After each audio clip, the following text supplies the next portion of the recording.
సీతారామపురం మండల పరిధిలోని బిట్1 సచివాలయాన్ని Somasila project special deputy collector Venkatareddy సందర్శించారు. సచివాలయ రికార్డులను పరిశీలించి సూచనలు చేశారు. ఈ సందర్భంగా ఆయన మాట్లాడుతూ సీతారామపురం మండలంలో ఓ మహిళకు సంబంధించిన జనన ధృవీకరణ పత్రాలు రికార్డులను పరిశీలించడం జరిగిందన్నారు. జనన ధృవీకరణ పత్రంకు సంబంధించిన వివరాలు సక్రమంగా ఉన్నాయని సేకరించిన ఆధారాలను కేంద్ర ఎన్నికల సంఘానికి పంపుతామన్నారు. అనంతరం జనన, మరణ ధృవీకరణ వివరాలను పగడ్బందీగా నిర్వహించాలని సిబ్బందికి ఆదేశాలు జారీ చేశారు. ఈ కార్యక్రమంలో సీతారామపురం, ఉదయగిరి తహసీల్దార్లు షేక్ ఫజిహా, రామ్మోహన్ తదితరులు పాల్గొన్నారు.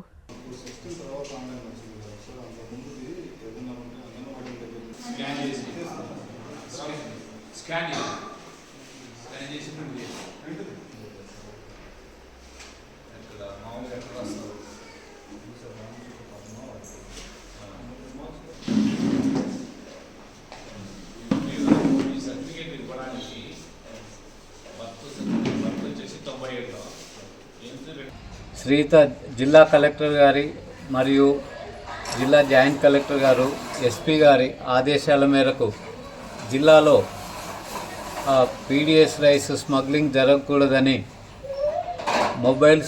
మొబైల్ టీమ్స్, ఫ్లయింగ్ స్క్వాడ్స్ వేసినారు.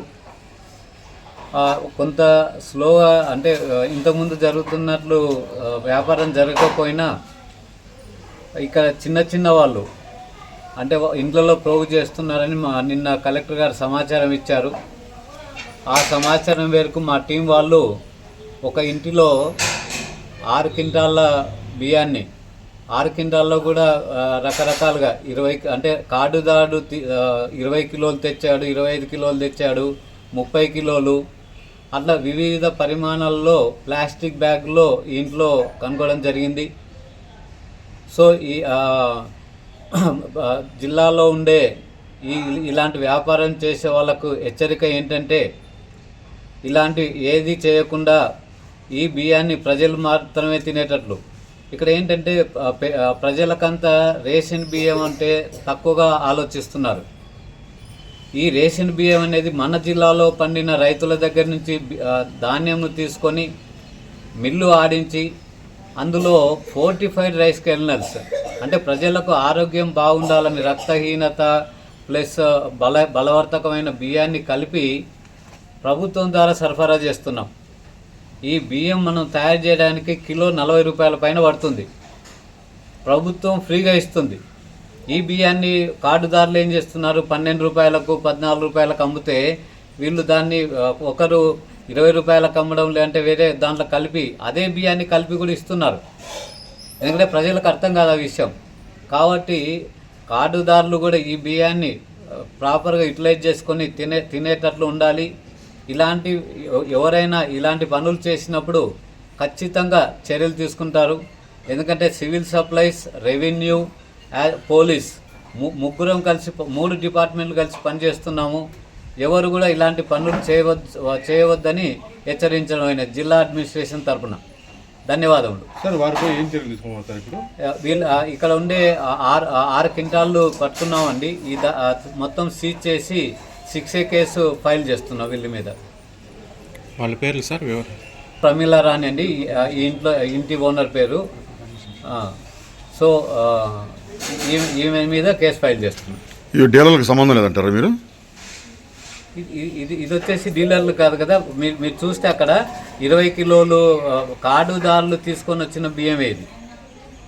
అంటే సంచుల్లో ఉన్నాయి, వివిధ సంచుల్లో ఉన్నాయి. ఇక్కడైతే ఇక్కడ అంటే ఎంక్వైరీ చేస్తాం ఫర్దర్గా. మీరు ఏదన్నా ఇంకా ఫర్దర్ ఎంక్వైరీ కూడా చేస్తాం, ఒకవేళ అది కూడా ఉందేమో. ఇప్పుడు డీలర్ సహాయం లేకుండా అంత డంపు కాదు కదా. అంటే చిన్న వ్యాపారస్తులు చేస్తున్నారండి. 10 క్వింటాలు 20 క్వింటాలు ఉన్నాయి, జరుగుతుంది. అయినా కానీ దీన్ని కూడా ఎంక్వైరీ చేస్తాం. ఇదంతా అదే కదా ఇప్పుడే కదా మేము పట్టుకున్నాము, ఐడెంటిఫై చేసాము.